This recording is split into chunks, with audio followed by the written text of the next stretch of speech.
வணக்கம் அன்பர்களே. இந்த வருடம் ஜனவரி 14ஆம் தேதி ஞாயிற்றுக்கிழமை வரக்கூடிய போகி பண்டிகை அன்று வீட்டிலேயே குல தெய்வ வழிபாடு எளிய முறையில் செய்வது பற்றி இந்த பதிவில் பார்க்கலாம். மாலை 6 மணிக்கு மேல் எப்போது வேண்டுமானாலும் இந்த பூஜையை செய்யலாம். பழையன போக்கி புதியன ஏற்கும் இந்த நாளில் குல தெய்வ வழிபாடு செய்வதும் படையலிடுவதும் நம் குலத்தை காக்கும்.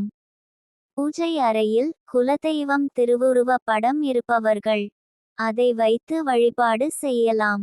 குல தெய்வ படம் இல்லாதவர்கள் கலச சொம்பில் குல தெய்வத்தை ஆவாகனம் செய்து வழிபடலாம். கலச சொம்பினை வாழை இலை அல்லது பலகையின் மேல் வைக்க வேண்டும்.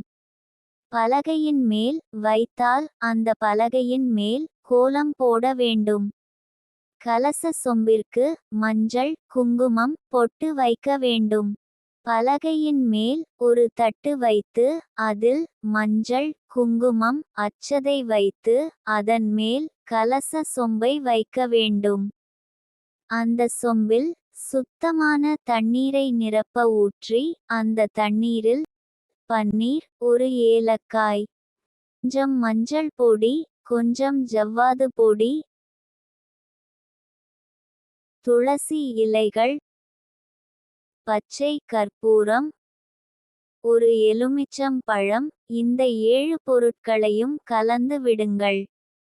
இப்போது உங்களுடைய குலதெய்வத்தை அழைத்து இந்த கலசத்தில் ஆவாகனம் செய்ய போகிறீர்கள்.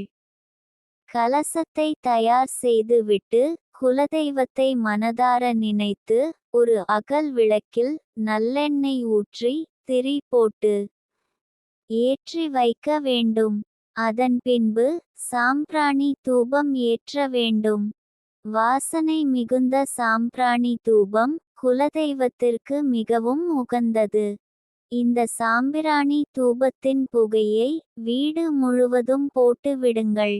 உங்கள் குல தெய்வத்திற்கு எந்த பிரசாதம் உகந்ததோ அதை நீங்கள் நைவேத்தியமாக வைக்கலாம். இறுதியாக தீப ஆராதனை காண்பிக்க வேண்டும். இந்த கலசத்தின் முன் அமர்ந்து குலதெய்வத்தை அழையுங்கள். எங்கள் வீட்டு குல தெய்வமே, நீ வந்து இந்த கலசத்தில் அமர்ந்து எங்களுடைய குடும்பத்திற்கு அருள் புரிய வேண்டும் என்று மனமுருகி வேண்டுதல் வைத்தாலே போதும். குலதெய்வம் அந்த கலசத்தில் ஆவாகனமாகி உங்களுக்கு உண்டான அருளாசியை கொடுத்துவிடும்.